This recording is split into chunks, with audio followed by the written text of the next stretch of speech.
Nasdaq Trade Talks. I'm Jill Malandrino. Joining us for this segment, we have Shawn Snyder, Head of Investment Strategy at Citi U.S. Wealth Consumer Wealth Management. Shawn, it's great to have you with us. Welcome to Trade Talks. Thank you for having me. I appreciate it. All right, let's talk about the expiration of extended unemployment benefits and how they are expiring. Does that mark a key milestone in this pandemic recovery? I think it's significant for two reasons. One, I think it symbolizes that we're learning to live with COVID as we get vaccines, spread out more broadly, and then also just better treatments.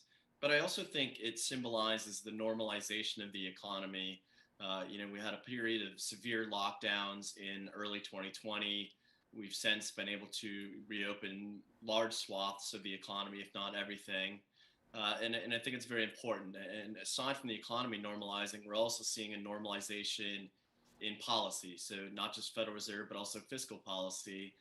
Federal Reserve is slowly moving towards normalizing policy. We'll potentially see a tapering announcement at their November 3rd FOMC meeting.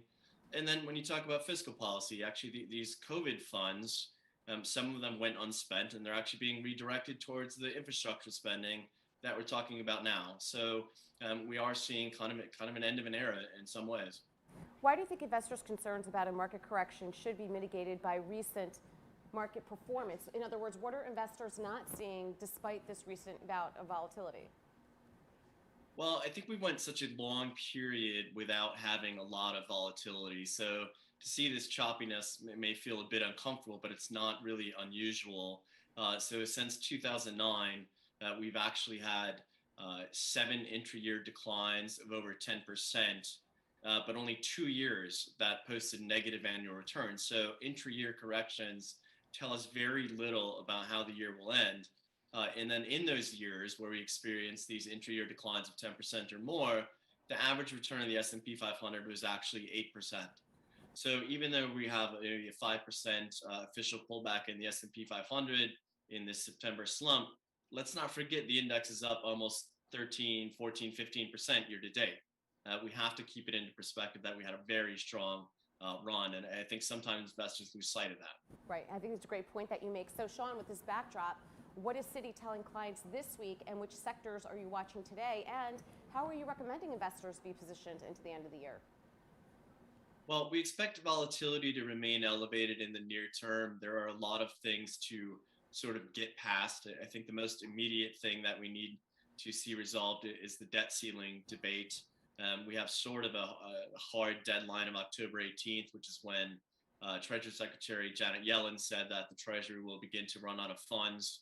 So we need to see Congress try to get that resolved. It looks like Democrats will probably need to do it on their own through a party line reconciliation, and they will be working on that this week. There also is the potential for, again, a Fed announcement, official Fed announcement of tapering its bond purchases. So there's going to be some volatility near term. But I think longer term, we remain focused on upgrading the portfolio to more quality names. We think global healthcare shares. It's a sector that has very stable revenue growth, even as the economy transitions.